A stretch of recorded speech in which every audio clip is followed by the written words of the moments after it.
Alors on va aborder aujourd'hui un thème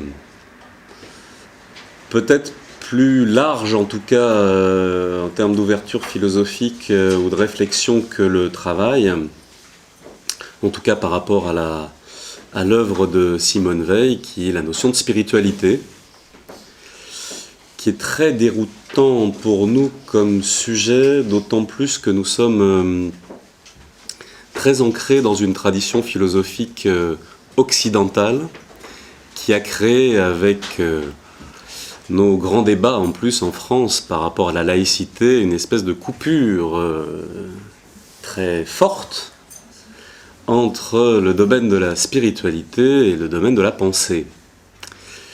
Ce qui n'est pas le cas en Orient.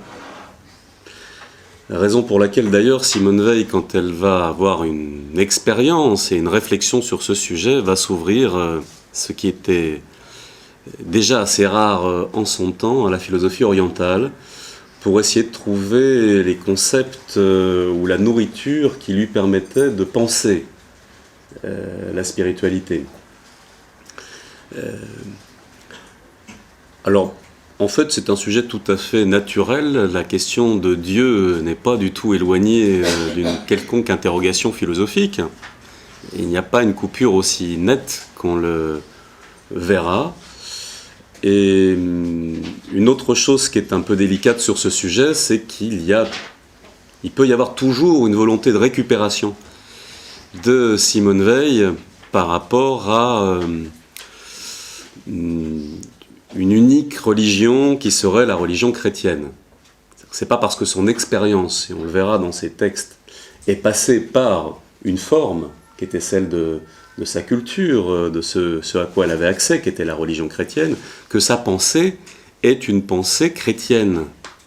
C'est avant tout une philosophe, on y reviendra. Ça ne veut pas dire qu'elle n'adopte pas et qu'elle n'explique pas des valeurs qui sont contenues dans la chrétienté, mais elle n'acceptera jamais, comme on a vu la semaine dernière, de rentrer dans une forme, dans une limitation, puisque en tant que philosophe, elle se devait de penser ce qu'elle vivait, ce qu'elle voyait, penser le monde, se penser soi-même, penser la relation aux autres. Enfin, ça reste avant tout une philosophe, peu importe les expériences, et entre autres les expériences spirituelles qu'elle vivra. Et donc, quelqu'un que j'apprécie beaucoup, qui est Gustave Thibon, qui a fait l'introduction de La pesanteur et la grâce, texte qu'elle lui avait laissé avant de partir en Angleterre dans son travail de résistance. Elle lui avait laissé, elle dit, si je ne reviens pas au bout de 3-4 ans, vous ferez ce qui vous semblera bon des notes que je vous ai laissées, en le poussant même à l'intégrer à sa propre œuvre, puisque les idées qui étaient à l'intérieur de son travail ne lui appartenaient pas. Ce qu'elle répétait toujours, c'est les idées qui sont importantes et c'est absolument pas moi. Les idées existent indépendamment de moi-même. Le travail d'écriture, le travail de réflexion et les qualités qu'elle pouvait avoir étaient simplement de pouvoir les capter, ou en tout cas, malgré ses insuffisances, comme elle disait, réussir à rendre clair des choses qui sont du domaine des hauteurs au niveau de la pensée, ou en tout cas qui nous obligent à dépasser les concepts moraux auxquels nous sommes habitués là-dessus. Et donc c'est ce qu'il fera, il publiera, il remettra en ordre. Dans son introduction, qui est une introduction que j'aime beaucoup à La pesanteur et la grâce, parce que c'est une introduction d'un homme amoureux de la pensée, amoureux de cette étoile filante qu'était Simone Weil, il a des interprétations, il a un regard qui n'en reste pas moins un regard avant tout d'un homme peut-être parfois plus religieux que philosophe, dans certains cas. Je parle de Gustave Thibon là-dessus. Et c'est vrai que quand on se replonge dans l'œuvre même de Simone Weil, il y a des choses peut-être un petit peu plus larges que la seule interprétation qu'il en fera. Donc ça ne se veut pas du tout une critique, c'est grâce à lui que nous avons des témoignages et un accès aussi à cette pensée. Mais il faut faire bien attention quand on aborde ce sujet, sur le fait que, et je n'y manquerai pas non plus, il y a toujours une partialité, parce que dans le fond, la hauteur de sa pensée est difficilement accessible, dans sa finesse, dans l'ensemble des choses. qu'elle exprime à travers ses notes, ses cahiers. Elle n'a pas fait une œuvre en disant « Tiens, tu publieras plus tard mon œuvre aboutie ». Elle lui donne ses carnets de notes.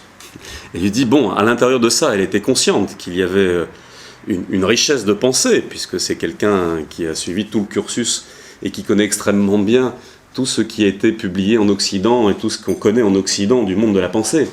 Donc elle connaît la valeur de son œuvre, sans en tirer aucune de ses réflexions, sans tirer aucun orgueil. Ça ne lui appartient pas, c'est des idées, mais elle y porte de l'importance parce qu'elle a quand même la clarté sur ce qu'est la pensée et le respect de la pensée là-dessus. Mais le fait que ce soit des pensées, des réflexions, comment dirais-je, à partir de ses lectures, à partir de son investigation, à partir de son vécu, nécessite, c'est vrai, un travail pour ne pas extraire de son contexte, qui est le plus simple avec des pensées, ce qu'elle écrit. Et donc n'en prendre qu'une petite partie en fonction de ce que l'on veut prouver, de ce que l'on veut expliquer. Bon, c'est une mise en garde initiale, parce que c'est un sujet très, très, très, très vaste, et peut-être moins construit dans son œuvre, dans le sens de nous donner la marche à suivre, que d'autres choses, comme bien sûr l'enracinement, ou même ses réflexions sur le travail, où elle a écrit des articles, elle a publié pour des journaux. Donc elle a mis en forme sa pensée pour la rendre didactique, compréhensible, pédagogique. Ce qui n'est pas le cas par rapport ce qui est beaucoup moins le cas par rapport à la spiritualité. C'est pour ça qu'on s'accroche à la lettre qu'elle va faire au père Perrin, ou à un certain nombre d'écrits, qui sont des écrits privés, qui tentent aussi de répondre avec toute la finesse qu'on peut lui connaître pour ne pas non plus froisser totalement la pensée de l'autre.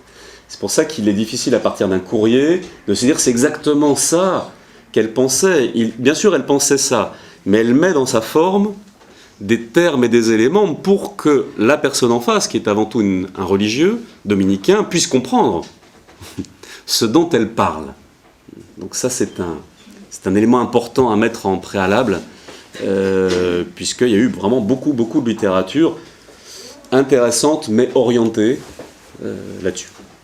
Ça ne m'empêchera pas d'orienter les choses aussi face à mes propres limitations, mais il faut se mettre en garde bien sûr par rapport à tout ça. Alors, quand on parle de spiritualité par rapport à Simone Weil, il nous faut d'abord resituer, avant de rentrer dans le corps de certaines de ces idées, le resituer dans sa vie. L'introduction, comme je l'ai fait pour le travail, tout bêtement parce qu'il y a un lien très fort ou un fil conducteur qui nous permet de comprendre un peu mieux qui elle est et qu'est-ce qui l'a amené à nous délivrer sa pensée par rapport à sa propre vie. Puisque c'est quelqu'un d'extrêmement précoce, dont on cite dès la naissance des qualités qu'on n'imaginerait pas forcément chez elle, comme la patience.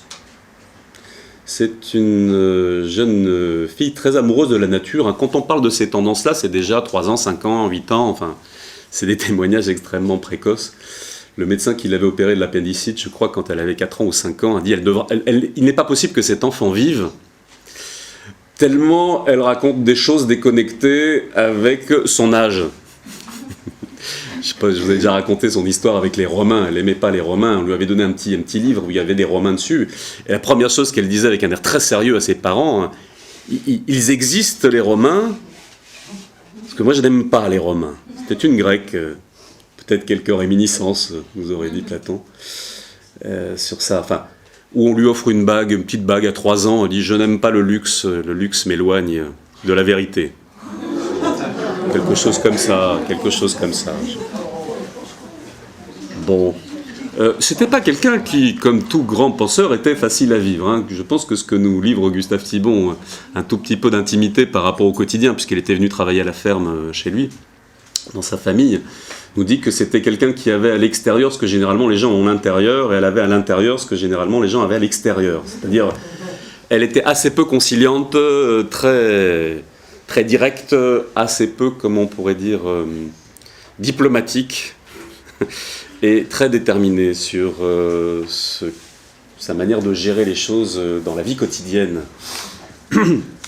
Et par contre, l'intérieur possédait une sensibilité, une pudeur, une grandeur, une profondeur que je pense nous pouvons toucher du doigt à travers son œuvre. dès sa prime jeunesse, c'était quelqu'un d'extrêmement épris de justice sociale. Et sa famille, bien sûr, l'encourage. C'est un milieu qui est comme ça autour d'elle, mais elle s'occupe d'une orpheline quand elle est très jeune, ensuite d'un soldat. À distance, elle lui écrit dès qu'elle sait écrire pour l'accompagner. Bon, vous voyez que c'est, par rapport aux dates de sa naissance, c'est très précoce. Donc, dès le démarrage, il y a un oubli de tout intérêt et désir personnel. On verra, puisque comme elle expliquera au père Perrin qui lui demandait de se baptiser, elle dit, vous savez, j'ai pas attendu de vous rencontrer pour vivre les valeurs chrétiennes. C'est quelque chose qui, pour moi, ne font qu'un avec le développement de ma propre vie, avec toutes mes insuffisances. C'est absolument pas quelqu'un d'orgueilleux, Simone Veil. Mais elle est aussi assez claire au niveau de la pensée qu'elle n'a pas attendu la rencontre avec les autorités représentant le monde chrétien pour pratiquer les valeurs. Donc, elle s'appuie bien sûr sur de l'expérience de toute sa vie là-dessus. Donc, au niveau des valeurs, il y a une profonde volonté de connaître, ça c'est certain, mais elle veut connaître pour pouvoir agir, pour vouloir bien faire. Disons, sa première spiritualité est de toute manière une spiritualité de l'action. C'est ce qui dépend de nous, d'agir et de mettre les valeurs dans les actes. C'est une mystique de l'action. C'est quelque chose de très concret, où les valeurs, elles n'ont du sens, elles ne sont véritablement spirituelles, valeurs de l'esprit, que si l'esprit ensemence, engendre, donne sens à toutes les actions que je vais réaliser. C'est pour ça que la vérité, la justice, la loyauté, la fidélité, la charité, la sensibilité ardente qu'elle peut avoir par rapport à la justice et la recherche de pureté, c'est toujours dans les actes et dans l'action. On ne va pas disserter dessus. On doit agir, et parce que l'on agit avec ces vertus, on peut effectivement avoir le droit et le devoir d'y réfléchir et d'en parler. Mais parce qu'on les pratique. C'est vraiment la notion du courage et de la force d'âme qui est toute la naissance de sa spiritualité. C'est-à-dire un véritable courage consciencieux où on s'inspire toujours d'une attitude de vouloir agir pour le mieux, pour la justice et surtout pour les autres. On parle toujours d'un petit conte qu'on lui a lu quand elle avait failli effectivement mourir très jeune, dans ces passages à l'hôpital qui parfois étaient assez longs. Et on lui lisait un petit conte qui était Marie en or et Marie en goudron. Alors, Marie en or et Marie en goudron, en quelques mots, c'était l'histoire d'une enfant lâchée dans la forêt par sa marâtre et qui arrive devant un lieu où on lui dit « Qu'est-ce que tu veux ? Tu veux rentrer par cette porte ?» Il y avait une porte en or. Ou tu veux rentrer par la porte en goudron. Et la petite Marie dit « Pour moi, le goudron est bien assez bon. » Et elle rentre par la porte en goudron, il y a une pluie d'or. Alors elle revient chez elle, comme une petite fille sage, elle donne une partie de l'or, enfin l'or à sa marâtre là-dessus. Mais la marâtre se dit « Oh là là, si elle a trouvé ça, je vais envoyer ma fille pour qu'elle ait la même chose là-dessus. » Elle envoie sa fille, et sa fille, évidemment, choisit la porte d'or, et il lui tombe du goudron dessus. Pas forcément dans le petit conte pour enfants, des plumes ensuite là-dessus. Bien. Ça paraît un conte très enfantin, mais elle dira elle-même que ça a marqué toute sa vie, ce petit conte. C'est toujours la notion d'une immense humilité, mais une totale conscience de la valeur des choses. Si je peux m'amuser à faire une interprétation de ce conte. C'est-à-dire, ne jamais se baser sur les apparences, voire au-delà des apparences, réussir à chercher ce qu'il y a de sens. Et c'est dans ce sens-là où, on le verra dans tout le rapport à la spiritualité, il y a bien une chose qui sera toujours présente chez elle, c'est l'idée que quelque chose est plus grand que nous, ou n'est pas accessible. Enfin, nous ne sommes pas les souverains de ce monde, nous ne sommes pas les rois de ce monde.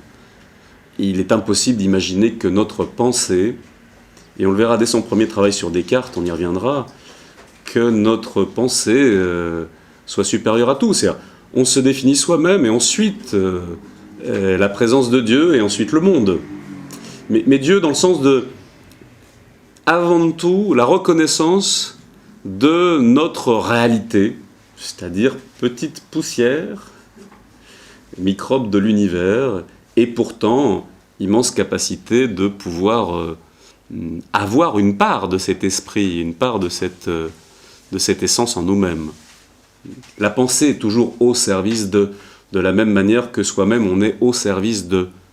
C'est une pensée philosophique tout à fait classique qui de toute manière a toujours été dans son enseignement à travers Alain comme tous les autres qui l'ont inspiré. Mais Alain avait cette même pensée que c'est quelque part en commençant par l'imitation, en pensant avec les philosophes, en se mettant au service de la pensée que l'on pouvait soi-même penser. Mais c'est au service de quelque chose. C'est pas on est des penseurs et on met notre pensée au service des autres. Je suis au service de la vérité, je suis au service du bien, je suis au service de la pensée, auquel je ne peux capter qu'une toute petite partie, que des parcelles présentes dans les pensées, présentes dans les actions, présentes dans ma manière d'agir. Mais ce n'est jamais une position de créateur du monde qu'elle doit avoir l'homme. C'est toujours une position où on tend vers quelque chose qui est un mystère, qui est au-delà de ce que ma pensée et ma raison peuvent atteindre. Par rapport à la notion de spiritualité, c'est important comme concept. Donc, c'est toujours quelque part sur ce qui va nous détacher de la réaction classique. Une autre chose qu'elle citera dans un de ses ouvrages, là on passe après l'âge de 16 ans. Elle va écrire quelque chose où elle va parler d'histoire d'Alexandre. Je vous cite des petites histoires, parce que c'est souvent de ça dont on se souvient le plus, et qui permettent de situer un peu. L'histoire d'Alexandre, je ne me souviens pas dans le détail, mais c'est à peu près la chose suivante. Il devait, dans son périple à un moment donné, il devait traverser un désert. Bon, quand ça commençait à tourner un peu, sachant c'est un désert immense pour rejoindre et pour revenir en Grèce. Et évidemment, ça va décimer toute une partie de ces hommes, et lui-même va souffrir de la soif, comme tous les autres. Et à un moment donné, il y a une petite faction de ces hommes qui partent chercher de l'eau et qui lui ramènent à travers un casque des déserts un peu d'eau, chose qu'il n'avait pas vue depuis X temps, pour qu'il puisse la boire. Et là, Alexandre est quelque part tenté dans l'histoire de boire cette eau qu'on lui amène ou autre, mais il prend cette eau, il la répand dans le désert. Alors ça fait partie effectivement des choses très impactantes pour nous, parce qu'on peut dire au moins il aurait pu le donner à ses soldats, si à la limite il ne voulait pas le boire. Enfin, toute la notion de conservation et de logique rationnelle par rapport à ça tendrait vers ce type de réaction. Et je cite cet exemple, puisqu'il faut comprendre que dans le rapport au surnaturel, le surnaturel, pour elle, c'est ce qui dépasse les limitations de notre nature animale, de notre nature de nécessité. Et très tôt, elle va être de toute manière en réflexion sur quelle attitude nous permet de sortir du conditionnement. Conditionnement par nos passions, par nos désirs, par notre attachement, par notre volonté que les choses soient bien rationnelles, soit, mais totalement dénuées dans le fond de véritables pensées. Puisque pour penser, il faut s'arracher à l'illusion du réel. Elle est très platonicienne dans ce sens. Mais il y a toute cette idée qu'effectivement, nous ne pouvons pas penser à partir de la donnée du réel, simplement. C'est notre donnée de base, mais il faut la purifier, cette pensée. Il faut passer à autre chose. C'est à méditer, cette histoire d'Alexandre. Et pas si simple, où il y a de multiples interprétations. Pour ce qui est de Dieu, quand on passe à un de ses travaux, l'un de ses premiers travaux, qu'elle va devoir rendre, qu'elle n'aura pas une excellente note, parce que celui qui la corrigera ne partageait pas sa même vision des choses, ou celle d'Alain. Il y avait un peu de bataille à l'époque entre ceux qui venaient de l'école d'Alain et d'autres statures universitaires de l'époque. Elle fait un travail sur Descartes, et toujours à sa manière. Elle va commencer, c'est un travail de, je crois, 80 pages. Il y en a 30 pages sur ce que pense Descartes, et ensuite, comme toute bonne philosophe, elle dit, bon, mais moi, il faut que je repense les choses à partir des données de Descartes. Donc elle commence à parler de sa propre expérience pour voir si effectivement on redéfinit notre propre existence. Elle ne va pas dire je pense, donc je suis. Elle va dire je suis ce que je puis. C'est la notion du pouvoir. Donc effectivement, elle va repartir de la même conclusion initiale, que bon, on ne peut pas dire qu'il n'y a rien. Il y a la notion de la certitude de soi qui apparaît en premier. Et en même temps que ça, il apparaît évidemment qu'il existe autre chose que moi, puisque je ne m'aperçois que je ne suis pas mon propre créateur. Je n'ai pas le pouvoir illimité. Parce que si je suis ce que je puis, si j'étais le créateur de toute chose, si j'étais Dieu moi-même, enfin, le summum de la création, je pourrais tout, je pourrais de manière illimitée. Et je m'aperçois que c'est pas que je peux point, mais je peux peu. Là-dessus, je ne peux pas la totalité des choses. Je suis obligé de penser à partir, de toute manière, d'une pensée initiale qui m'est induite par le monde extérieur, par ce qui m'entoure. Donc, et ce sera une bonne partie de sa première position par rapport à la notion de Dieu, c'est simplement une notion philosophique qui est, on est obligé de le poser, mais comme on ne peut rien en dire à travers le travail de la raison et de la pensée, on n'en dit rien. Parce que en dire quelque chose, ce serait soit le dénaturer, soit de toute manière vouloir mettre la pensée au-dessus même d'un mystère, de quelque chose qui est au-delà des oppositions et qui est au-delà de ma faculté de penser.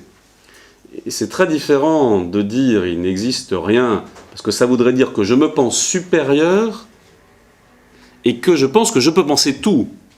Là, il y a cette analyse philosophique très alinienne, enfin, vraiment dans la pensée d'Alain, qui de toute manière, bon, de Dieu et de la religion en soi, on n'en parle pas. Enfin, on peut parler de l'institution, on peut critiquer les instances matérielles de pouvoir, mais de Dieu lui-même, rien. Donc, la seule chose qui compte pour le philosophe dans ce sens-là, et pour elle, dans son vécu, c'est que Dieu est supposé et posé par l'action juste.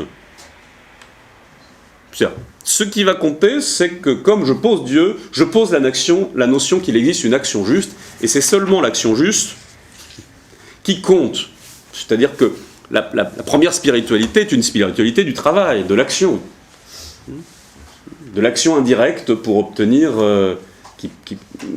un résultat, une forme de détachement du résultat, on y reviendra toujours, une forme de purification par une action juste, sans désir particulier des fruits, mais avant tout je dirais une mystique pragmatique, pratique, concrète.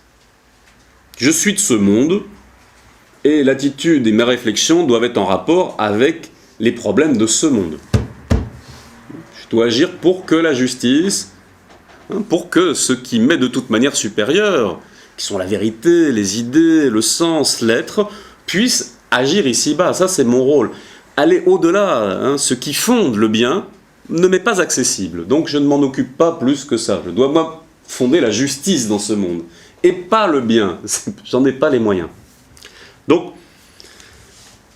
elle va, à travers cette lettre que je disais tout à l'heure, expliquer une après une au père Perrin, qui la poussait à vouloir se baptiser, on est dans les années 42. Elle va prendre une après une un ensemble de notions philosophiques qu'elle va fonder philosophiquement en disant « c'était présent dans toute ma vie, donc de toute manière, je ne vous les dois pas. » Et je ne les dois à aucune institution là-dessus. La première, c'est la notion de la mort. Pour moi, la mort a toujours été la norme. Ça a toujours été le but de la vie. Ne nous trompons pas, c'est pas mortifère.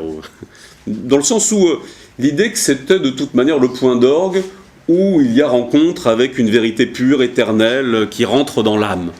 Je dis, avant qu'on m'explique quoi que ce soit, cette idée de mourir à quelque chose, hein, de m'arracher à ce monde illusoire et trompeur, là-dessus, c'est quelque chose de présent dans toute mon existence. C'est toute ma purification intellectuelle, c'est toute mon orientation de prendre une forme de profondeur, de trouver une profondeur et une hauteur par rapport à ça. Sur la notion de vocation, pareil, elle a toujours pensé que son existence était obéissance. Ça nécessiterait d'expliquer chaque mot barbelé là-dessus. Obéissance, dans quel sens ? Dans un sens, en fait, très stoïcien. Il existe une intelligence de la nature et de toute chose supérieure à la mienne. Le destin et mon propre destin, ma propre vocation, c'est vivre selon mes propres principes et ma propre loi d'action, même si ce terme de loi d'action, elle l'empruntera ensuite à la Bhagavad Gita, donc à la pensée indienne. Mais c'est avant qu'elle trouve la Bhagavad Gita qui parlait de la loi d'action, en tant que telle, c'est déjà ce qu'elle met sous la notion de principe et de vocation. Donc, cette idée d'obéissance, c'est l'idée de dire, la vie, c'est pas faire ce qui me plaît ou ce qui me plaît pas. La vie, c'est faire ce que je dois faire. Et ce que je dois faire, c'est pas forcément ce que l'autre doit faire. C'est ça la notion de vocation. Ce que je dois faire, c'est ce qui correspond à mes propres principes, à mes propres règles. Qu'ensuite on me dise que ces règles sont chrétiennes, c'est parfait. Mais j'ai pas attendu qu'on me dise qu'elles soient chrétiennes pour le vivre. Bon, j'insiste sur ce point-là pour faire un contrepoint simplement à une grande partie de la littérature sur Simone Weil d'une peut-être trop grande récupération chrétienne de sa pensée. Et elle s'en défend. Donc, derrière cette notion de vocation et d'obéissance, la notion du désir, elle dit oui, j'ai toujours de toute manière essayé, sans y réussir pleinement, bien sûr, de comprendre que seul le désir de quelque chose de spirituel a du sens, puisqu'il me tend vers quelque chose de meilleur que moi-même et m'améliore. Tout désir des choses matérielles ne me fait tendre que vers la nature, c'est-à-dire le conditionnement. Quelque chose qui n'est pas fait pour l'homme, qui n'est pas du domaine de sa vocation, du sens de son existence. Et le citera effectivement au Père Perrin et aux autres, en disant quand on désire du pain, on ne reçoit pas des pierres. En disant bon, mais avant que je connaisse ça, de toute manière, c'était quelque chose de profondément ancré, que la notion de désir de quelque chose de supérieur apporte toujours des fruits supérieurs. C'est des fruits matériels, c'est pas un fruit de l'action concret. Et par rapport à l'esprit de pauvreté ou de charité, bon,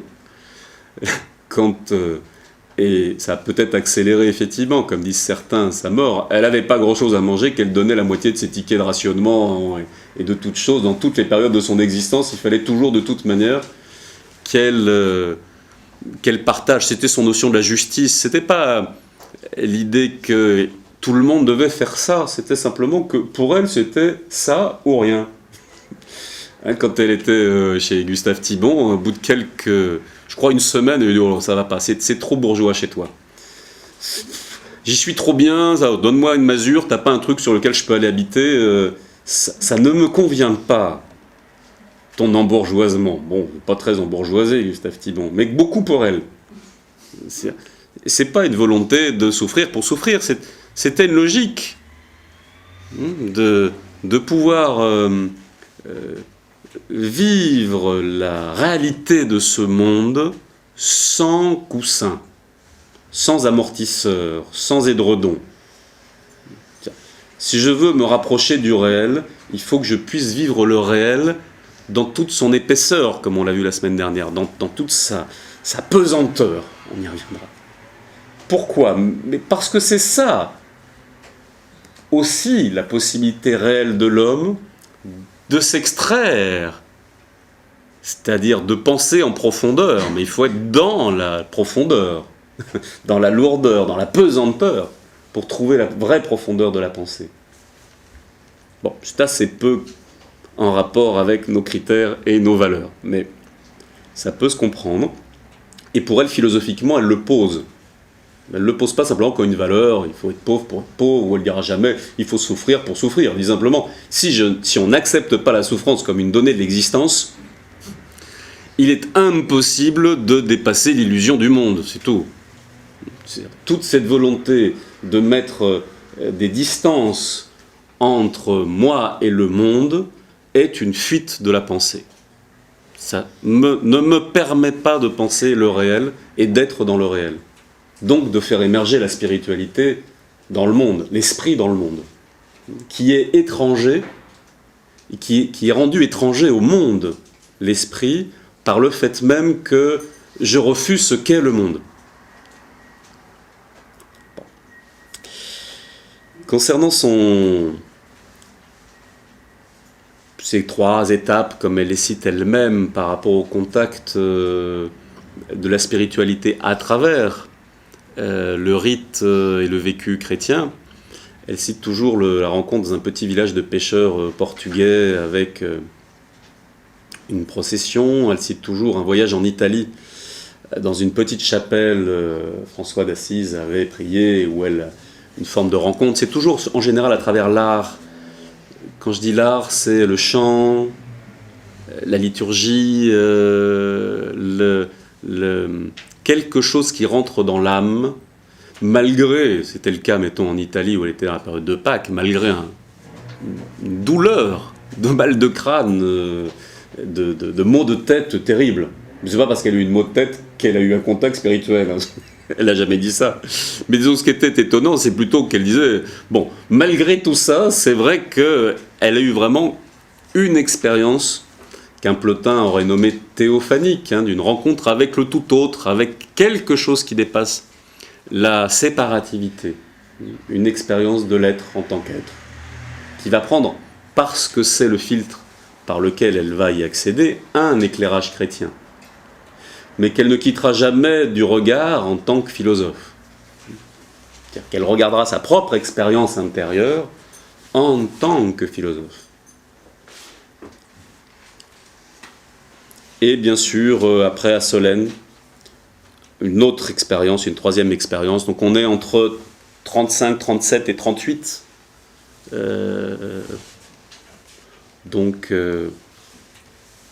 Dans un âge entre 28 ans et 30 ans, où elle va avoir cette expérience et qui va orienter une bonne partie des écrits sur lesquels on va s'inspirer, qui seront des écrits de la période entre 40 et 42, pour citer le moment où sa pensée, sur lequel il y a beaucoup de choses qui nous permettent de comprendre la spiritualité de Simone Weil avant.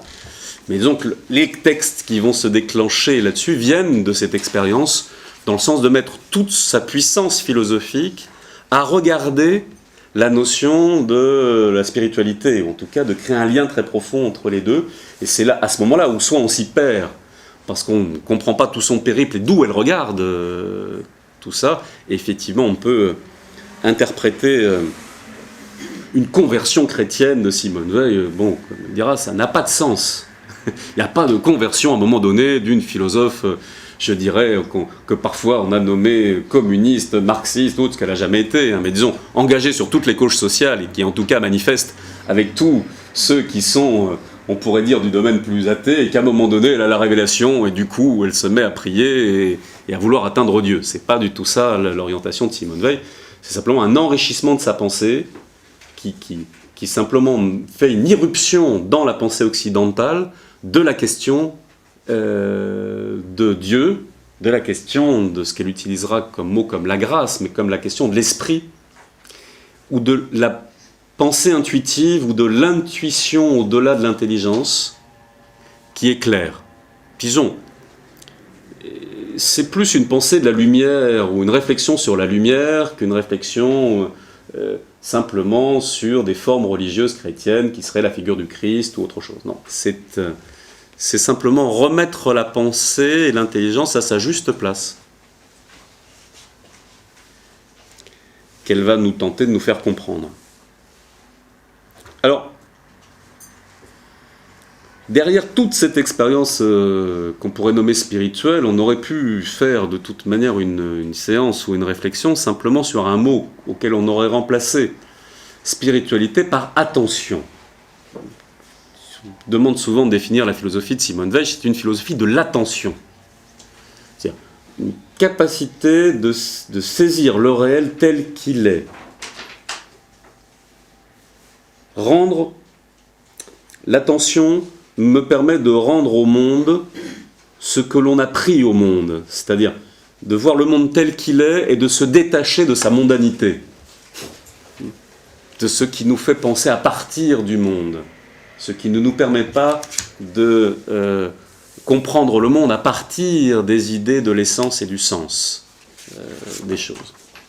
Donc, on pourrait dire que le grand choc avec Simone Weil, peut-être c'est une interprétation de ma part, mais enfin elle le cite et je vais vous lire ce qu'elle en dit, c'est qu'elle renoue avec une tradition philosophique qui avait pratiquement été enterrée, certains disent par Platon ou à partir de Platon, du mariage entre raison et mystère. Une grande partie de ce qu'on appelle les présocratiques et Platon lui-même sont passés par les institutions des mystères. Et ça s'appelait bien les mystères, hein. Ce n'était pas les mystères religieux, chrétiens simplement, c'était la notion du mystère. C'est-à-dire que quelque part, je fais souvent ce schéma, le mystère est au centre. La philosophie en tant que telle est un cheminement vers le mystère, une purification, un nettoyage pour permettre de croire, de sortir du monde de la croyance, des certitudes, de l'illusion, de cette mondanité, de cette forme de nécessité que nous vivons.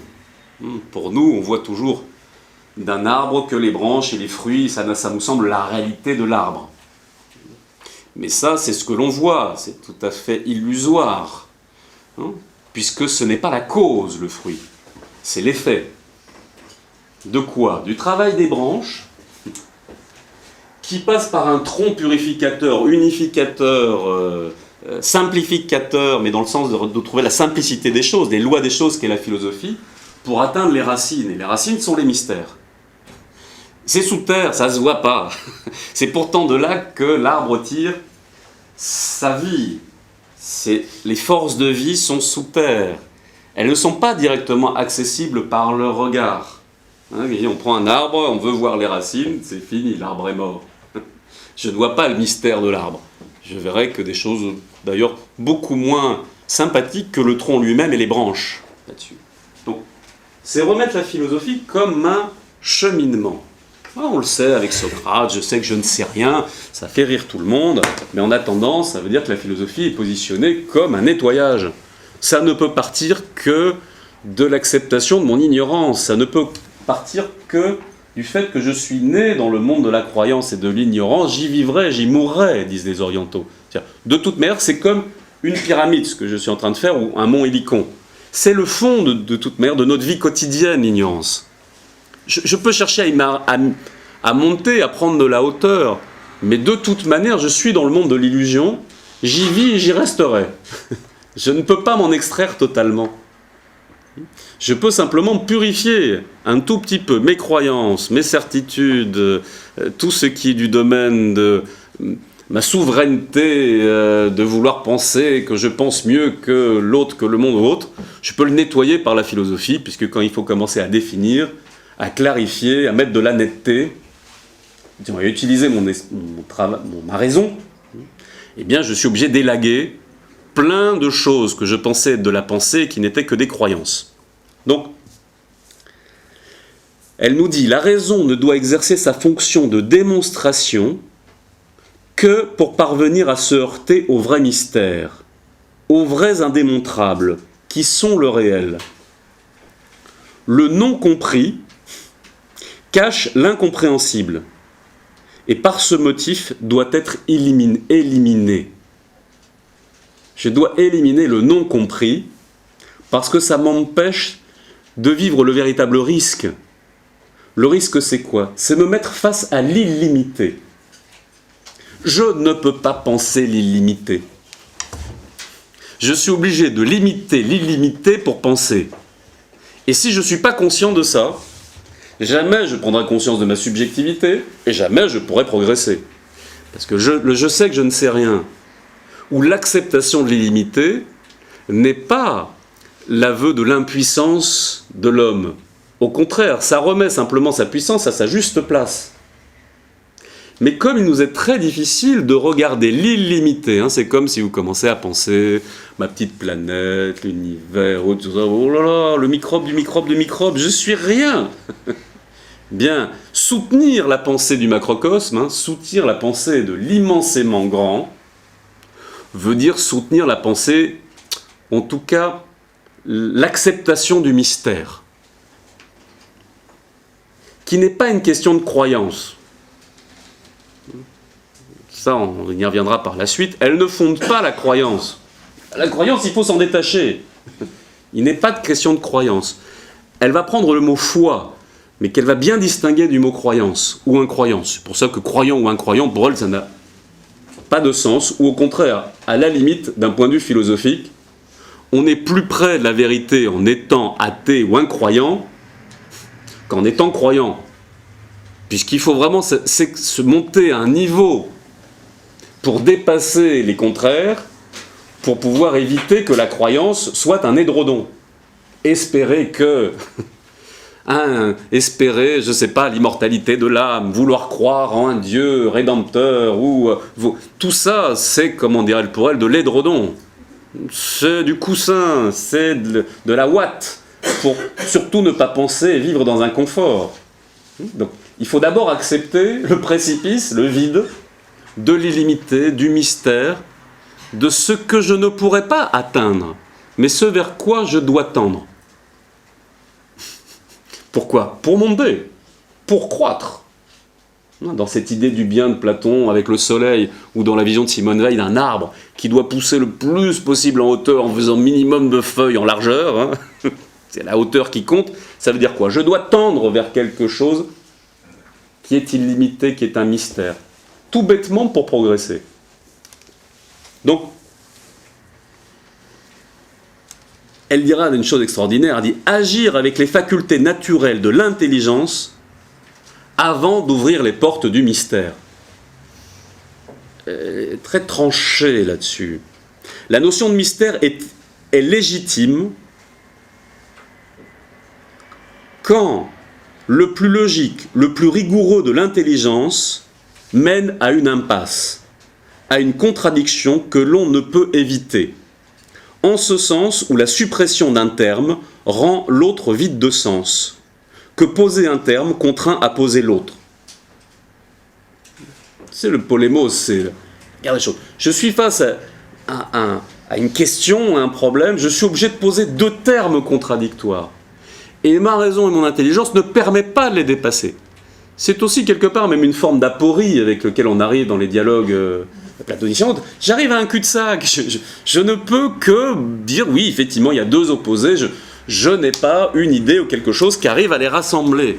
Ok, ces deux idées, ces deux contradictoires qui sont des idées déjà, rassemblent un ensemble de conséquences.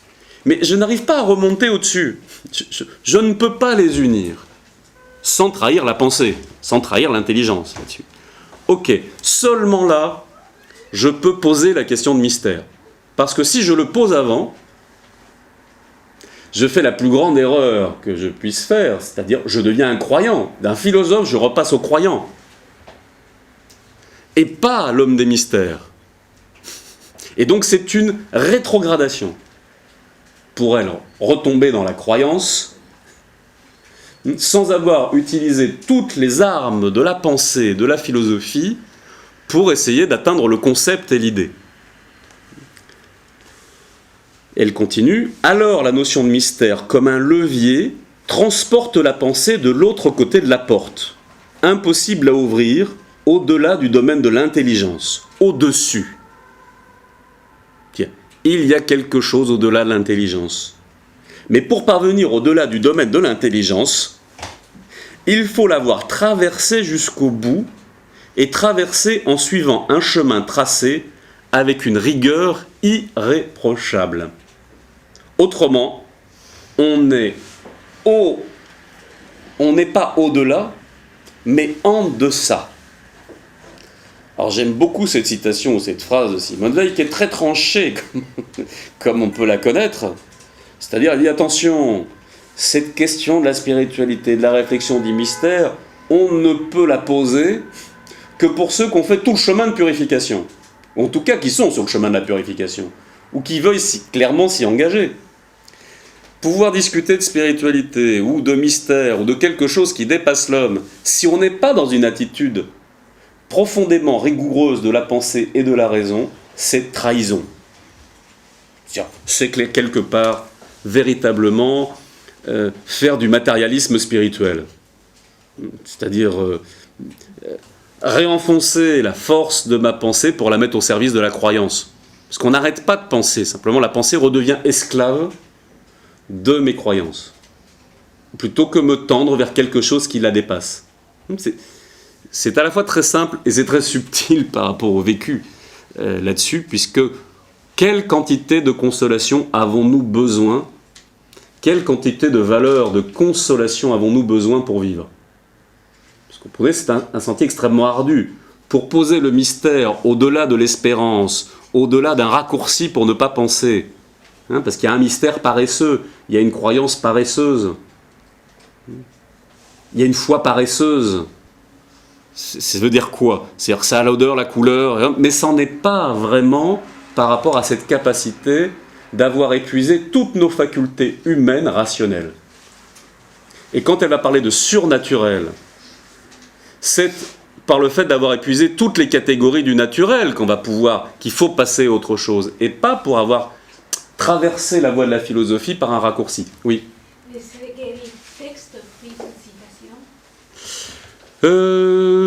C'est dans ces cahiers de Marseille. C'est une fort bonne remarque. Malheureusement, erreur. Je n'ai pas là dans mes notes la référence exacte, mais je peux vous la trouver très facilement.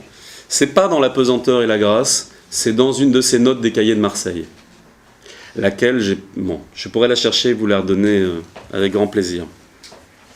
Donc la philosophie en tant que purification nous amène à un thème très étonnant, qui est un des paragraphes de La pesanteur et la grâce, texte rassemblé des notes par Gustave Thibon de Simone Veil. C'est l'athéisme purificateur. Alors qu'est-ce que c'est que la notion d'athéisme purificateur? J'ai quelqu'un qui nous parle de la spiritualité, qui a elle-même une démarche, c'est que il faut développer une forme d'attention, ne se laisser distraire par rien, ne rien chercher, c'est-à-dire surtout ne vouloir pas se servir de Dieu pour combler un manque. C'est dans ce sens-là qu'il vaut mieux être athée dans une étape de purification. Dans une étape de purification, elle ne dit pas il faut être athée, mais elle dit il faut se purifier par l'athéisme. Parce que ça fait du bien, je traduis de manière un peu simpliste, mais ça fait du bien de sortir un peu de sa tranquille croyance amidonnée, parce que comme Dieu l'a dit, comme le texte l'a dit, comme n'importe qui d'autre que moi l'a dit, si je vis en fonction de ce que l'autre a pensé et dit, je suis bien.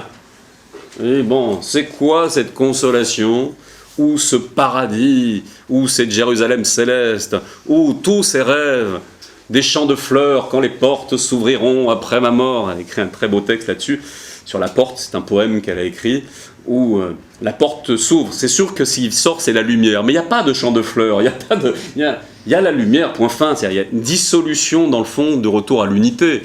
Mais tous nos fantasmes, soit du bar cosmique où je pourrais boire le plus possible, ou du champ de fleurs, ou des petits oiseaux, ou du paradis, ou des trucs, qu'est-ce que c'est que cette non-pensée?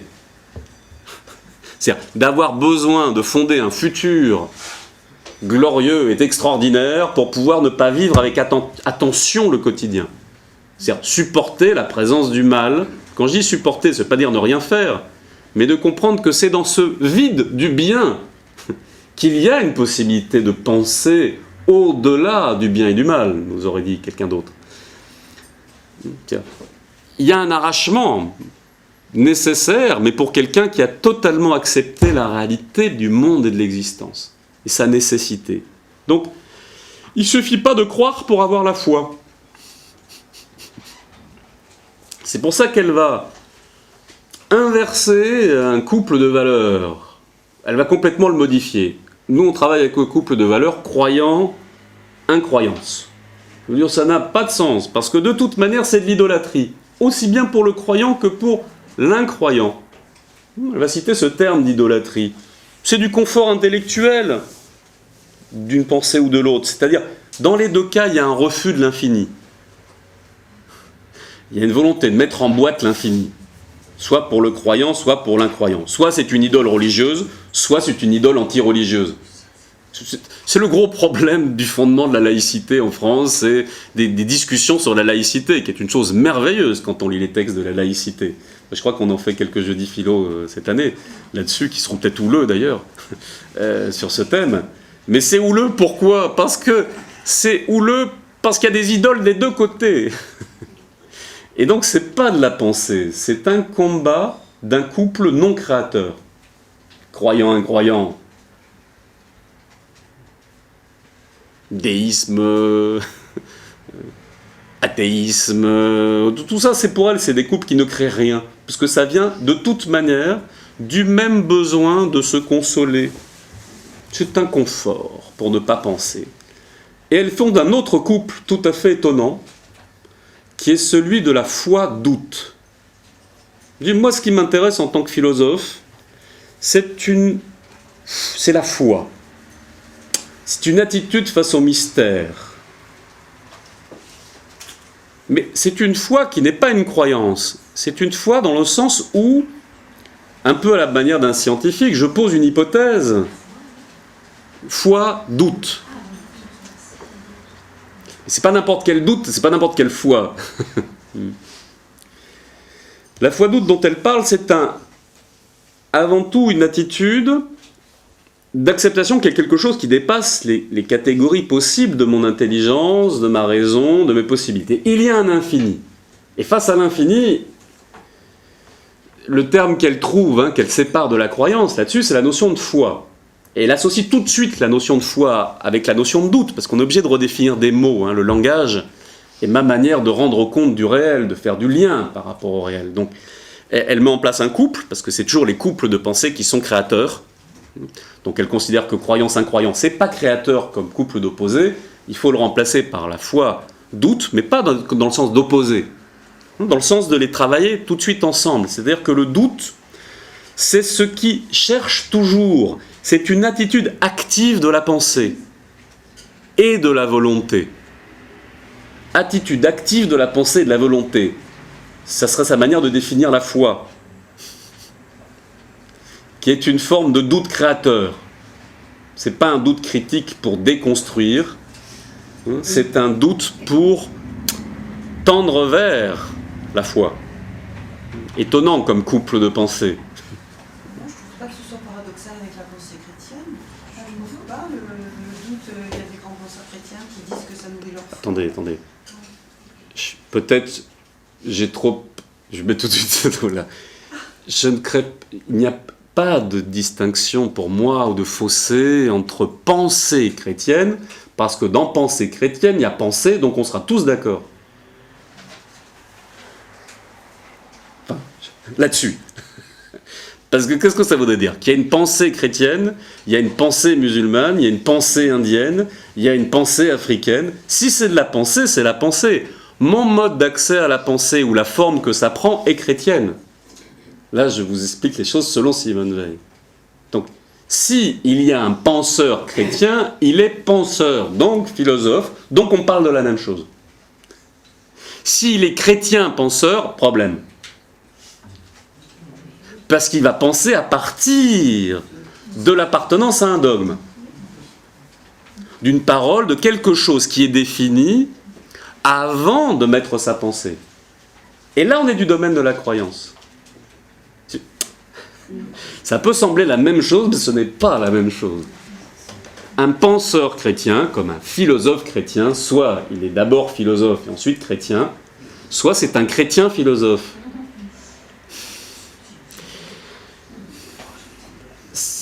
La pensée en tant que telle est universelle. D'un point de vue philosophique, elle va prendre, par rapport à ça, une couleur, elle va s'éclairer par 1001 facettes. Mais ce sont des facettes culturelles, parce que je vous ai expliqué un problème. Qu'est-ce que c'est que le pauvre présocratique, ou le pauvre mésopotamien de moins 3000 ans avant Jésus-Christ, ou le pauvre, comment dirais-je, penseur védantique ou de 2e, 3e millénaire avant Jésus-Christ, s'il a fallu attendre une expression de la vérité chrétienne pour que la vérité, le bien, le beau, le bon et le juste puissent être pensés. Et ça n'enlève rien. Mon débat n'est pas de dire une chose est mieux que l'autre. Simplement, le combat, et c'est le combat de Simone Veil là-dessus, elle vit sa spiritualité à travers la chrétienté, mais pas la pensée. Elle n'appartient pas à une chapelle. Et du coup, ça devient... Parce que le problème, chrétienté, ou après on va dire chrétienté, bon quoi, catholique, bon, universel, et problème d'un point de vue philosophique. C'est tout. Pas un problème au niveau du vécu individuel du fait de tendre, de passer par cette voie-là pour que la pensée puisse se développer. Enfin, il n'y a pas de bataille pour moi là-dessus. Peut-être en fait il y en a une, vous la sentez comme ça, mais pour moi non. Enfin, pour moi, me semble-t-il, pour elle, quand je dis pour moi. Elle fonde une anthropologie. Oui, tout à fait. Mais pardon, ça serait aussi quand même, disons, pas la prétention, oui, de quelque chose d'objectif. Alors la pensée, si avant, Oui. être chrétien, bouddhiste, islamique, et penser, c'est-à-dire qu'il y a quelque part une possibilité de penser qui n'implique pas déjà une subjectivité. Oui, c'est en tout cas, enfin, dans ce sens, c'est le fondement même de son orientation philosophique. Oui, bien. Mais bon, Ça vous êtes dans une chapelle. disons, on va peut-être pas mettre le feu à la poudre immédiatement là-dessus. Non, mais c'est par rapport à la réponse. Une chapelle, une chose, si vous voulez, c'est regarder avec les œillères. Une autre chose, c'est poser les postulats que c'est possible d'accéder à la pensée sans un point de vue déjà. Tout à fait. Mais ça, c'est de toute manière l'hypothèse. C'est pour ça que c'est une forme de foi. C'est la foi doute. Pour elle. Déterminé par des courants antérieurs, on ne peut pas créer tout ex nihilo de ça. Bien sûr. Donc voilà, il faut vraiment une intelligence absolument. C'est clair, elle s'appuiera toujours sur tout ce qui a été pensé avant elle, auquel elle aura pu avoir accès.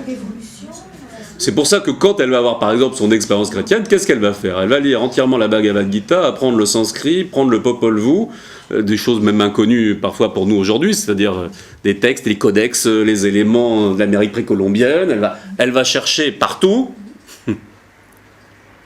quelque chose qui serait là dans le cadre d'une anthropologie religieuse. C'est-à-dire, elle va chercher les expressions à travers toutes les formes auxquelles elle peut avoir accès de quelque chose qu'elle a vécu à travers. Évidemment, un lien, une forme particulière ou un contact particulier auquel elle n'aura pas peur de parler du Christ, que de parler de quelque chose de véritablement vécu à l'intérieur d'elle-même, de manière charnelle, on pourrait dire. Mais ça ne l'empêchera pas jamais de quitter le centre qui est celui de vouloir penser toute chose, tout en acceptant la limitation de la pensée, l'illimité, et donc en acceptant qu'il faut une foi doute pour progresser. Ne s'arrêter dans aucune chaumière sur le sentier d'une vérité confortable, comme si on l'avait atteinte. C'est tout l'amour de la sagesse, c'est-à-dire le cheminement vers la sagesse, l'acceptation d'un manque. Il y a quelque chose qui me manque. On va avancer un petit peu sur ça.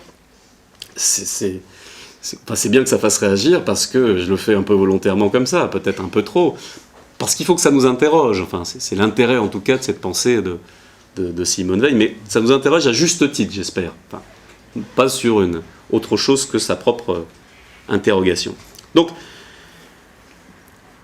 il y a une notion, que c'est Vergely qui parlera d'une notion d'altérité absolue par rapport au mystère de la vie.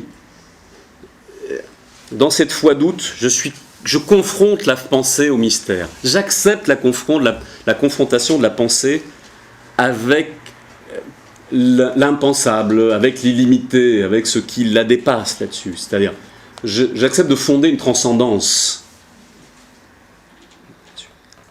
Et c'est dans ce sens-là où il parle d'une altérité absolue, parce que qu'est-ce que c'est qu'une altérité? Comment ne serait-elle pas absolue si ce n'est pas par rapport à la notion du mystère de la vie? Et par rapport au mystère de la vie, qui va nous apporter l'équation rationnelle ou la possibilité de la penser? Je ne peux que tendre vers foi doute, construction. Donc c'est dans ce sens-là qu'elle fonde un athéisme purificateur. Le faux Dieu empêche d'accéder au vrai, à la vérité, au bien. C'est dans ce sens-là, et c'est parfois toujours très mal compris, qu'elle refonde la notion du surnaturel dans le christianisme. Elle dit, le christianisme se trompe quand il se coupe de la notion du surnaturel. Surnaturel, ce qui dépasse le conditionnement de la nature. C'est pas surnaturel pour faire des effets de chapeau et faire sortir un lapin. C'est du surnaturel dans le sens où ça dépasse mon conditionnement de croyance, d'illusion. Parmi les hommes chez qui la partie surnaturelle d'eux-mêmes n'est pas éveillée, c'est-à-dire la partie surnaturelle c'est l'esprit, hein, le nous, l'être, pour ceux auxquels c'est pas éveillé, les athées ont raison et les croyants ont tort. C'est subtil, c'est pas tout le monde doit être athée. C'est un athéisme purificateur dans le sens que c'est une étape en acceptant que par rapport à l'échelle de la pensée, et elle peut se permettre, je pense véritablement de le dire, puisque c'est l'un des esprits les plus fins de son temps et au dehors de son temps. Faut l'imaginer enseigner à ses petites élèves du Puy là-dessus. Elle avait une voix atone. Elle était en train de se prendre la tête à la fois parce qu'elle avait mal à la tête et était en train de se concentrer. Et vous entendez ces élèves, qui vraiment n'étaient pas forcément doués de la philosophie, parler d'elle et de son enseignement des 20, 30, 40 ans plus tard, enfin jusqu'à la fin de leur vie, comme le fait d'avoir passé 1 an à suivre son enseignement quelques heures par semaine et que ça avait marqué toute leur existence. C'était pas un acte de rhétorique ou autre sur ça. Ça veut dire simplement que cette capacité de se hisser dans le hauteur de pensée était un exercice quotidien d'ascèse. Hein, les 2 heures d'écritoire, tout le travail qu'elle a fait depuis toujours et que Alain lui a permis de rentrer comme une discipline de vie.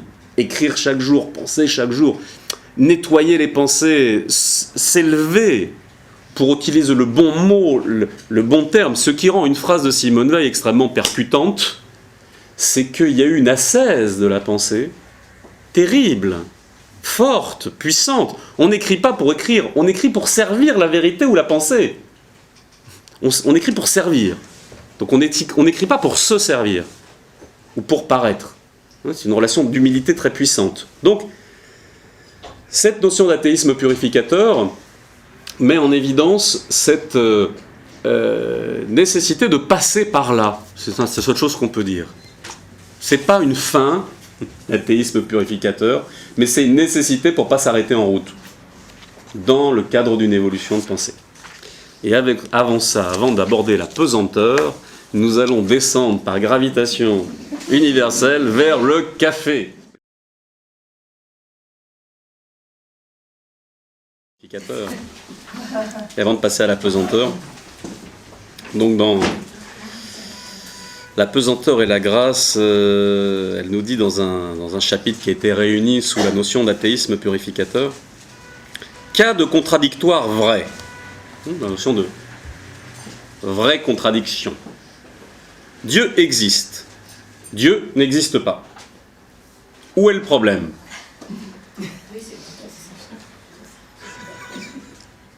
Je suis tout à fait sûr qu'il y a un Dieu, en ce sens que je suis tout à fait sûr que mon amour n'est pas illusoire. Je suis tout à fait sûr qu'il n'y a pas de Dieu, en ce sens que je suis tout à fait sûr que rien de réel ne ressemble à ce que je peux concevoir quand je prononce ce nom, le nom de Dieu. Mais cela que je ne puis concevoir n'est pas une illusion. Bon, on s'arrête là. On a de quoi méditer.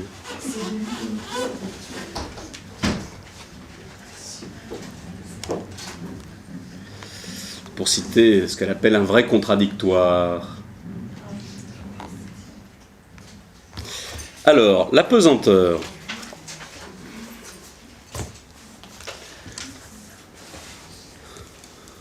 Tous les mouvements naturels de l'âme sont régis par des lois analogues à celles de la pesanteur matérielle.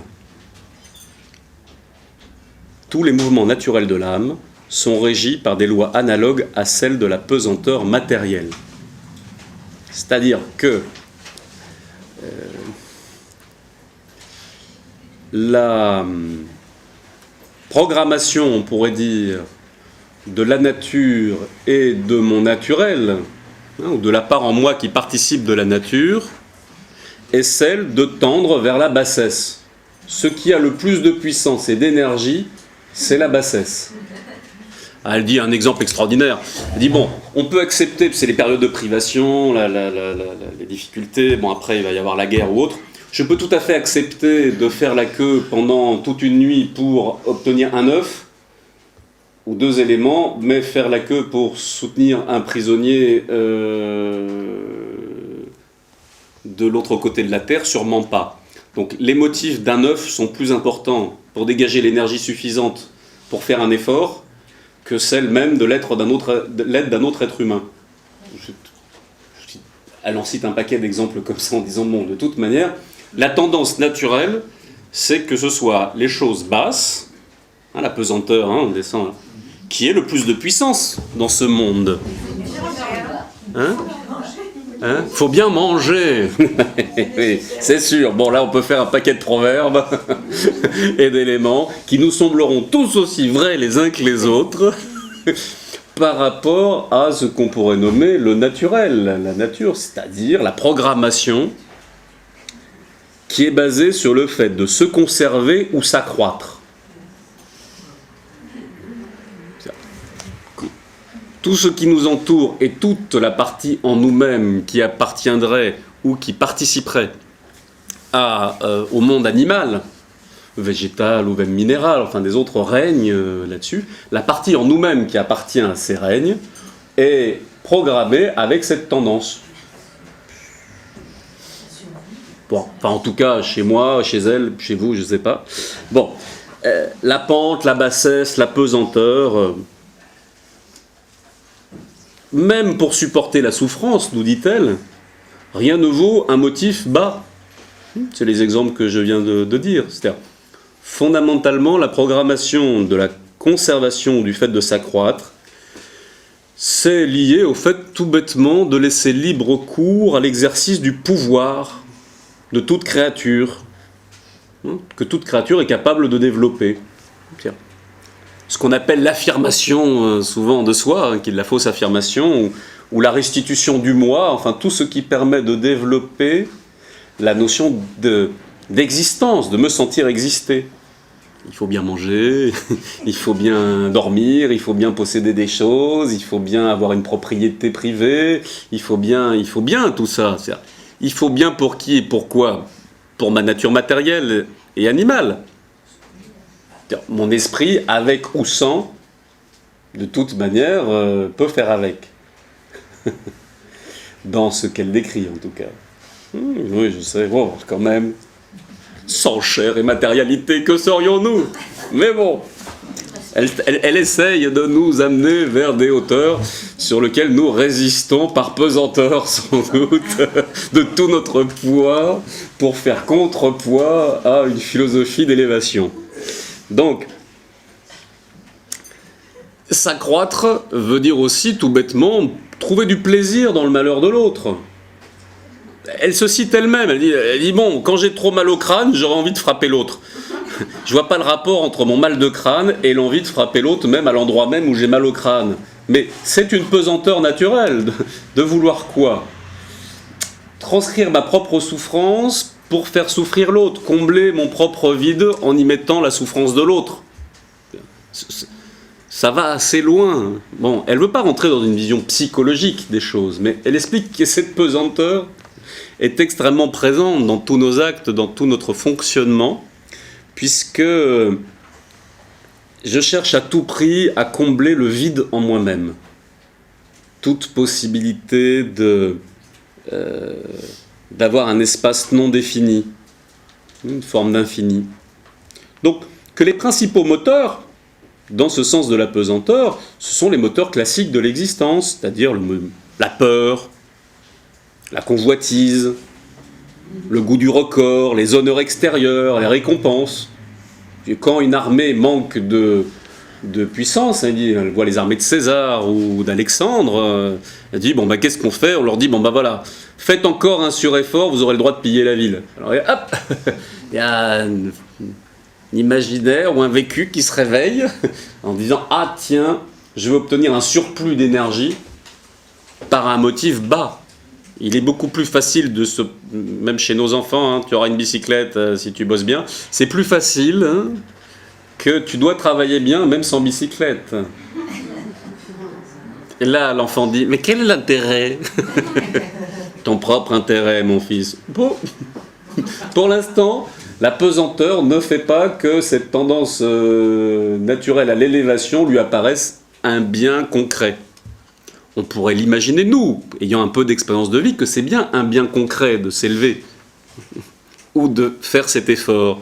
Mais par rapport à une nature non encore adulte, évidemment, comme nous tous, ces motifs-là ont encore prise. C'est assez platonicien, bien sûr, comme toujours, avec ce fond de la caverne, où la distinction entre celui qui voit une ombre apparaître avant une autre, celui qui connaît plus, et tous ces moteurs-là, semble être d'un bon sens par rapport à l'épaisseur de l'existence, la réalité du monde. Et Simone Weil nous dit oui, c'est la réalité du monde. Mais sommes-nous purement faits pour être des mondains? C'est-à-dire pour être déterminés par ce monde? En tant que philosophe, naturellement, non. C'est comme dire mes passions me déterminent, mes désirs me déterminent, l'extérieur me détermine. Il faut que je me détermine par rapport à l'extérieur. Et ça, c'est un autre mouvement qui peut être traduit par la grâce. L'élévation, toute chose, qui va être mis en avant par rapport à une interprétation chrétienne, on va parler la grâce, la grâce, la grâce. Bien sûr, elle la cite, mais c'est une manière de traduire en termes de mots une notion d'élévation, de sortie de la caverne et de re-rentrer dans la caverne pour pouvoir faire ce mouvement et ce travail d'éducation. Comment dire, interprétation frauduleuse, me diraient certains, mais c'est quand même assez présent, le platonisme dans sa pensée. Donc, tous ces moteurs de peur, de convoitise, de goût, de record, d'honneur, de récompense, y compris les récompenses imaginaires. Là, elle cite la notion d'avoir comme récompense le sourire de Louis XIV quand on passe dans sa cour. La récompense imaginaire, ça ne remplit pas le frigo, il n'y avait pas de frigo à l'époque, vous me direz, mais enfin, ça ne me permet pas particulièrement de réussir dans l'existence que Louis XIV m'a souri. Mais quand même, d'un point de vue de notre monde imaginaire, parce que pour elle, le monde de la pesanteur, qui semble celui de l'épaisseur et de la réalité, est une illusion. Donc tout ça est de l'imaginaire. Ces motifs même de peur, de convoitise, de record, ça c'est l'illusion. La vérité et la réalité, c'est l'être, ce sont les idées, c'est la pensée, c'est pas ce monde-là, c'est pas cette réalité. C'est pour ça qu'il faut s'en extraire. Parce que ça, c'est de toute manière passager. C'est de toute manière entre le plaisir et le déplaisir, la joie et la souffrance, les deux faces de la même monnaie. Même si elle va s'intéresser au bouddhisme, elle le retrouve indépendamment du bouddhisme dans toutes les philosophies qu'elle va rencontrer ou auxquelles elle va s'intéresser là-dessus, puisque c'est toujours cette explication que cette pesanteur ne va pas vers le réel, cette pesanteur va vers l'illusion par rapport à notre nature d'être humain. Hein, quand on parle nature et culture, blablabla, bon, tout ça, ça veut dire quoi? Ça veut dire que notre nature n'est pas de vivre selon la nature. Notre nature est de vivre selon la culture.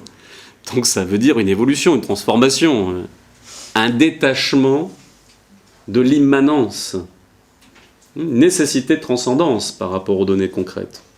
Donc,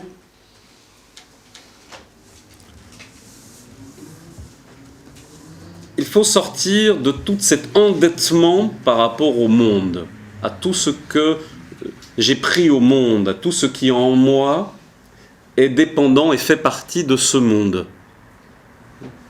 C'est-à-dire, il faut sortir de l'illusion du vrai, il faut sortir de l'épaisseur, il faut créer ce retournement, comme dans la caverne. Au démarrage, je pense que c'est le film, la réalité, et à un moment donné, je me retourne pour comprendre qu'il y a le feu, il y a le soleil, c'est-à-dire que le monde des réalités est autre que celui des ombres, de l'ombre du réel. Il y a quelque chose de plus vrai que ce confortable esclavage du fond de la caverne.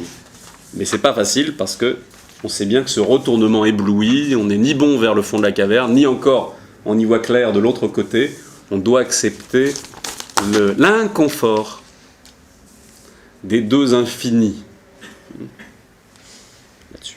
Donc, cet inconfort passe dans sa philosophie par l'acceptation du vide. Chose plus expliquée parfois dans la philosophie orientale qu'occidentale. Elle nous définit le vide dans la notion de dire le vide il apparaît quand rien d'extérieur ne correspond à une tension intérieure.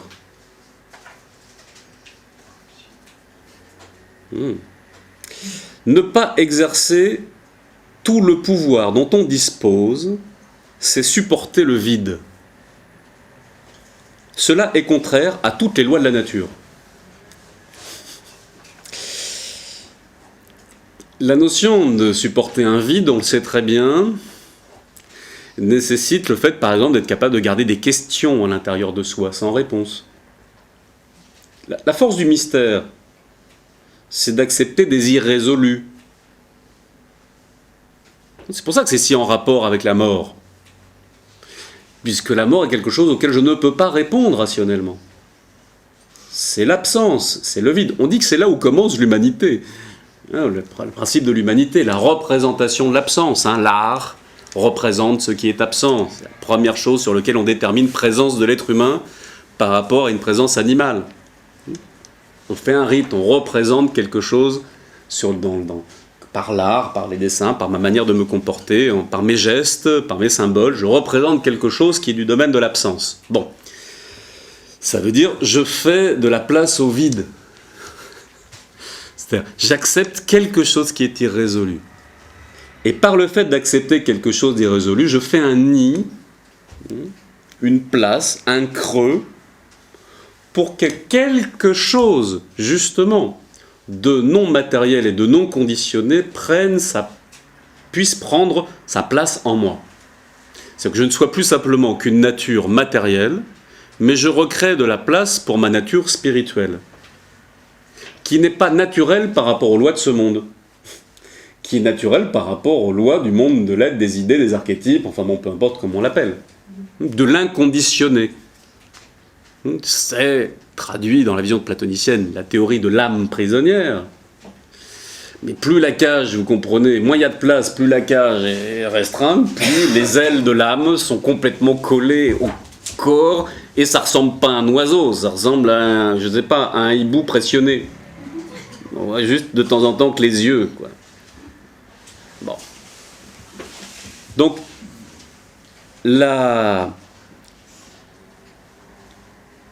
et d'ailleurs, c'est assez intéressant par rapport au symbole de la chouette, du hibou.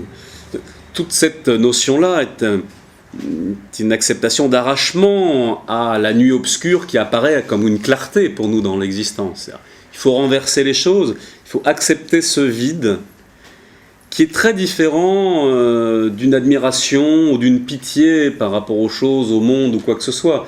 C'est pas un vide fait de puissance morale ou de vertu morale, où je fais de la place à l'autre, le pauvre. Ou de la place à l'autre parce qu'il est tellement bien. Non, je fais la place à rien. À une acceptation d'un vide, de quelque chose qui n'est pas résolu là-dessus. Donc, il faut sortir du fait d'avoir besoin d'une représentation du monde plein. Il faut que je me crée une représentation du monde où il y a du vide. Et quelque part, la représentation d'un monde où il y a du vide, c'est une représentation aussi du monde où il y a le mal. C'est intéressant cette fondation de la notion du mal. Le mal, le bien, etc. sur ça. Si je n'ai pas un rapport d'attention par rapport au réel pour voir toutes les choses qui existent telles qu'elles sont, c'est même pas que je suis plein, c'est que je ne fais même pas de place en moi pour ce que je ne veux pas accepter du réel. Là, on dit plein comme un œuf, oui, j'ai une coquille par rapport à l'extérieur. Si je suis plein et en plus blindé, en plus avec carapace. Donc, ça l'amène à la notion de quoi ? À la notion du risque terrible qu'il y a, mais qui est le principe même de le fondement d'une philosophie du risque, on pourrait dire aujourd'hui, mais d'une philosophie qui me tend, qui serait une philosophie de croissance là-dessus, c'est que l'acceptation du vide, qui est à la fois contemplation, intuition pure, vide mental, mais aussi vide moral, est une acceptation que pourquoi il y a un risque ? Parce que du coup, soit c'est la chute, le néant ou autre, soit du coup, effectivement, cela me permet de dégager un potentiel, une place, quelque chose qui est du domaine de l'irrationnel, ou en tout cas du dépassement du naturel, du surnaturel, l'émergence en moi du tout autre. Tout autre qui est une partie de moi-même aussi, qui est mon propre esprit, ce qui en moi n'est pas déterminé par le monde. Donc, ce vide ne peut naître en moi que par un profond amour de la vérité. C'est mon amour de la vérité qui me fait supporter le vide, et par la suite même accepter la mort. C'est pour ça Eldor a une phrase extraordinaire. La vérité est du côté de la mort. Il ne faut pas la sortir de son contexte, simplement. C'est-à-dire, la mort à tous mes attachements, ou au maximum d'attachements par rapport à une fausse détermination de mon existence. Au moi-je. Mais quand on dépouille le moi-je de tous ses habits et de tous ses déguisements qu'il a pris à travers le monde, c'est qui ce je ? Est-ce qu'il est personnel ou transpersonnel ? Pourquoi a-t-il besoin de tant s'habiller d'une séparativité par rapport aux autres, dans le fond au monde et à toute chose ? Plus effectivement mon identité est mise dans ce qui n'est pas conditionné, plus j'accepte le vide. Plus je monte ma pensée, plus je peux tout à fait accepter celle de l'autre. Elle a des phrases extraordinaires par rapport aux opinions. Le problème, c'est pas du tout les opinions. Le problème, c'est qu'il faut les classer. C'est-à-dire, il faut faire une échelle. Peu importe, chacun a son opinion, mais c'est pas chacun a son opinion dans le sens chacun a sa vérité. C'est chacun a son opinion, le travail de l'élévation du philosophe, ou qu'on doit faire, c'est classer ses propres opinions et les opinions des autres d'une échelle, du plus domaine de les plus fortes croyances et, comment dirais-je, enracinement dans purement les nécessités du monde, jusque des choses les plus inaccessibles, c'est-à-dire ce qui permet de dépasser les contraires. Déjà d'arriver à des contraires clairement définis, et ensuite de pouvoir les dépasser. Mais au démarrage, il n'y a pas de contraire ou pas de contraire, c'est du croyance, il y a tout. Il faut classer tout ça, il faut réussir à mettre de l'ordre dans tout ça. Pour ça, il faut une certaine force de détachement, c'est-à-dire qu'il faut accepter de mourir à ses opinions, mourir à toute notre capacité de nous rassurer par rapport à ce monde. Et la notion d'acceptation du vide amène tout directement à la notion du détachement, c'est-à-dire se vider du monde, se réduire à rien, se dépouiller de la royauté imaginaire du monde. Je vous cite toujours des petits morceaux de texte de ce qu'elle dit, parce que c'est assez parlant, c'est assez nu hein, comme texte. C'est une solitude absolue. C'est dans la solitude absolue où je n'ai pas besoin de retour de l'autre, de l'amour de l'autre, de quelque chose, ou de l'amour de Dieu, ou de quoi que ce soit, pour déterminer mon existence d'extérieur. Que je peux vivre le détachement, mais du coup, quelle solitude! Parce que ça veut dire pouvoir aimer profondément sans attendre rien en retour.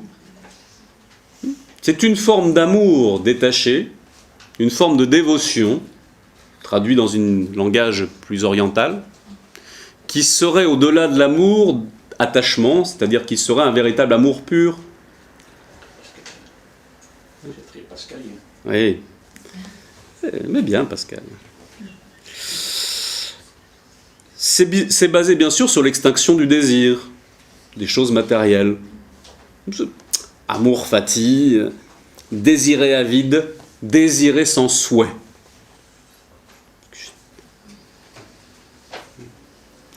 Attendre. C'est pas une attente passive. C'est une attente qui est simplement basée sur le fait de couper tous les liens qui tentent de me donner une fausse identité. C'est-à-dire, l'attention même au monde devient attente. Le vide, l'attente, le détachement, c'est véritablement créer un espace-temps, un vide par rapport à l'espace, attente par rapport au temps. Je me sors du conditionnement de l'espace-temps. Mais c'est profondément actif. C'est pour ça que c'est un travail de se dégager du conditionnement de l'espace-temps. C'est pas ne rien faire. C'est pour ça que ça passe par la notion d'action sans fruit de l'action. Tu as droit à l'action et toujours à l'action, nous rappelle la Bhagavad Gita et nous rappelle aussi Simone Veil. Tu as droit au travail uniquement au travail. Tu as droit à l'action par rapport à tes valeurs, beaucoup plus même que raconter tes valeurs. Tu es dans ce monde, tu fais partie de ce monde, donc c'est l'action auquel tu as droit. Mais c'est la manière, c'est ton attention au monde qui te permet de développer l'attente. C'est ton attention dans le sens de la clarté de ce qu'est ce monde et cette illusion qui te permet de développer le vide en toi. Et là, apparaît le surnaturel. Mais pas parce que tu le désires. Pas parce que tu fais tout ça pour pouvoir recevoir quelque chose. Parce que c'est plein de pièges. Ah super, j'ai compris. Je fais le vide parce que Dieu va le remplir. Attente, c'est pas vide. Hein.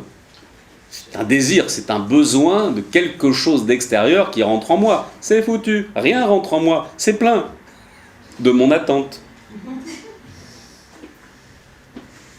Mais, ouais. Alors, c'est une première étape.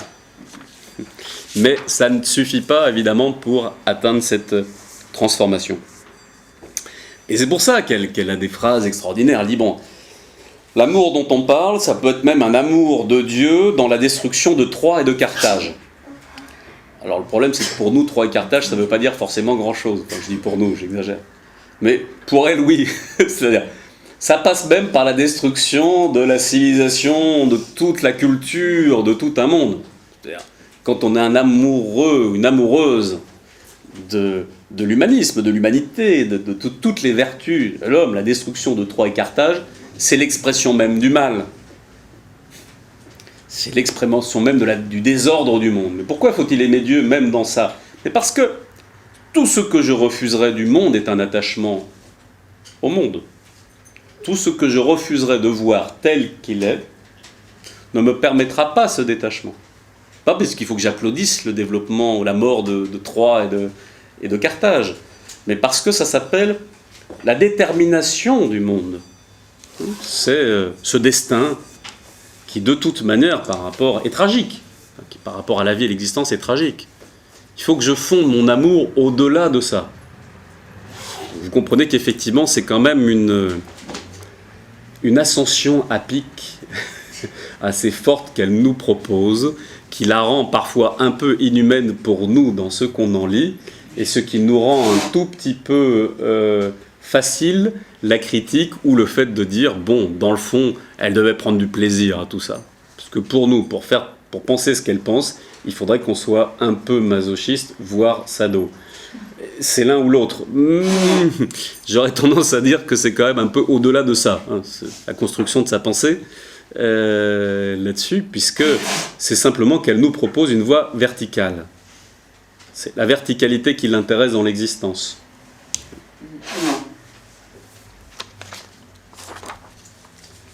C'est pour ça que l'amour,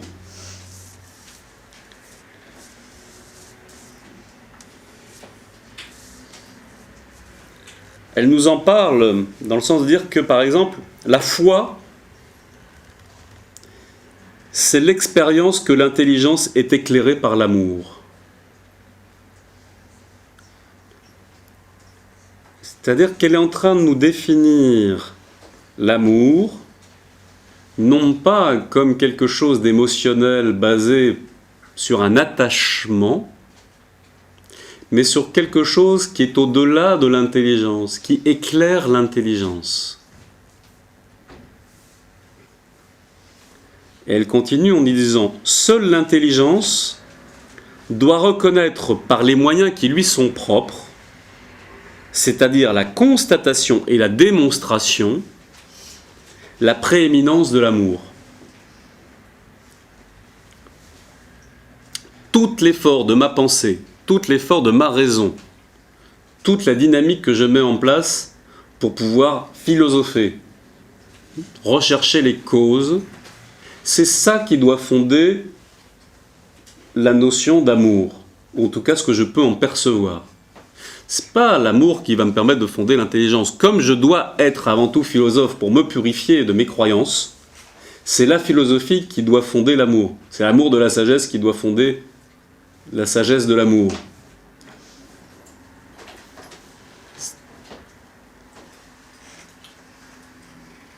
C'est-à-dire qu'on ne doit jamais soumettre l'intelligence à l'amour, c'est simplement que l'intelligence doit être éclairée par cet amour. Mais pour ça, il faut qu'on sache pourquoi, et d'une manière parfaitement précise et claire. C'est la notion de la confrontation à l'infini, au contradictoire que l'on ne peut pas résoudre. Vous êtes dans une bataille, vous essayez de résoudre le contradictoire, vous êtes face à la notion d'infini, et vous démontrez par A plus B que de toute manière votre intelligence ne peut pas résoudre cette question. Et quand on dit votre intelligence, l'intelligence par rapport aux limitations de l'être humain. Mais en ayant fait un travail pas du tout paresseux, en ayant utilisé toutes les catégories qui sont à votre disposition, toutes les possibilités que vous avez en affinant de votre pensée de se hisser vers. J'ai fait tout le travail de purification. Ok, le mystère a sa place, comme on l'a vu précédemment. Ou, vu là sous la notion d'amour, l'intuition va pouvoir éclairer mon intelligence. La contemplation, c'est-à-dire la concentration, attention, devenue méditation sur une chose, qui me permet de faire un ensuite dans la contemplation avec la chose, c'est-à-dire d'être un par rapport à ça, sort des contradictoires de l'intelligence pour pouvoir atteindre la vérité telle qu'elle est. Mais atteindre par intuition. C'est comme un mode d'accès à la connaissance très connu en Orient, qui est le fait de pouvoir avoir le résultat du problème avant d'avoir la démonstration. Le mode d'évolution, mettons, d'une philosophie égyptienne, c'est d'abord faire un avec la chose et ensuite vous envoyez les conséquences. C'est une transcendance dans le sens où d'abord je rejoins l'unité et ensuite je redescends vers la multiplicité.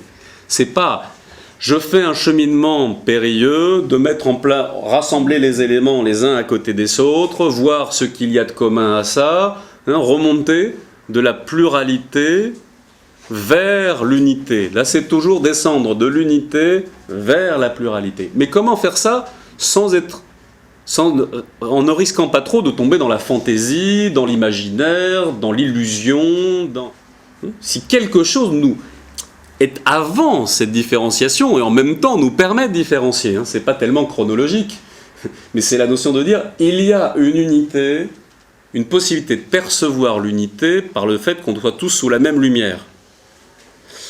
Et une philosophie de la lumière, ça veut dire ne pas faire dépendre mes jugements, mes remarques sur le monde, ma manière d'être au monde, du monde lui-même, mais d'essayer de le faire, de remonter à la lumière. Seule forme possible d'accès à l'unité pour moi, qui se traduit par intuition, qui se traduit par la capacité de faire un avec les choses, de remonter au-delà de la différenciation.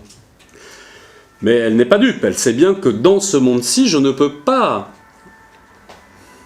être en permanence dans ce monde de l'illumination. Je peux avoir des flashs, c'est encore des notions de la lumière, non?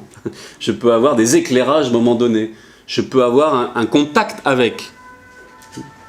Je peux de temps en temps avoir l'intuition de. Je peux capter. C'est sa vision chlorophyllienne, on pourrait dire. Elle dit, bon, de toute manière, tant que j'ai besoin de manger, de me nourrir, d'être dépendant de ce monde, je suis prisonnier de ce monde. Elle dit, il faudrait qu'on redéveloppe notre chlorophylle. N'être plus dépendant que d'une seule chose, de la lumière.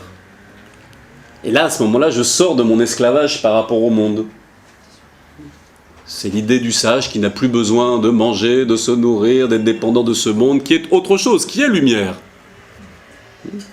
Qui est une forme matérielle, mais qui n'est pas matière.